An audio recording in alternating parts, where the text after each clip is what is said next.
നഗരത്തിൽ നിന്ന് അധികം ദൂരം ഇല്ലാതെ കാലത്തിൻ്റെ പരീക്ഷണങ്ങളെ അതിജീവിച്ച് ഇന്നും അഭിമാനത്തോടെ നിലകൊള്ളുന്ന ഒരു നിർമ്മിതിയുണ്ട് പാലക്കാട്.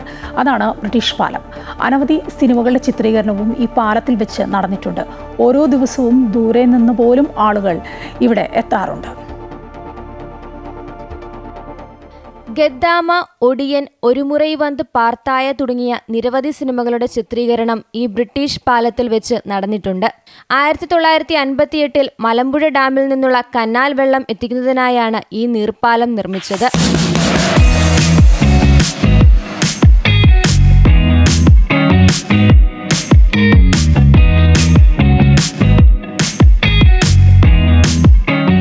ഒരു വശത്ത് വാഹനങ്ങൾക്ക് കടന്നു പോകാനുള്ള പാതയും നടുവിൽ മലമ്പുഴ കനാലും സമാന്തരമായി നടപ്പാതയുമുള്ള പാലത്തിനടിയിലൂടെ ശോകനാശിനി പുഴയും ഒഴുകുന്നു.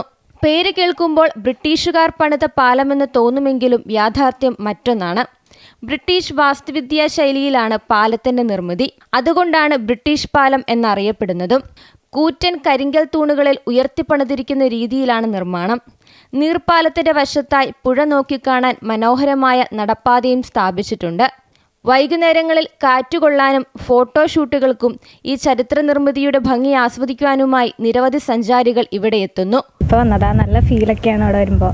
നല്ല കാറ്റൊക്കെ ഉണ്ടാവും. ഉച്ചയായാലും നല്ല കാറ്റൊക്കെയാണ്, നല്ല അറ്റ്മോസ്ഫിയറാണ്. കുറേ പേര് വരാറുണ്ട്.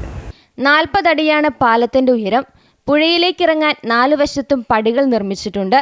പാലക്കാട് നിന്ന് ചിറ്റൂർ റോഡിൽ കരിങ്കരപ്പുള്ളി ജംഗ്ഷനിൽ നിന്ന് വലത്തോട്ട് തിരിഞ്ഞാൽ ബ്രിട്ടീഷ് പാലത്തിനടുത്തെത്താം.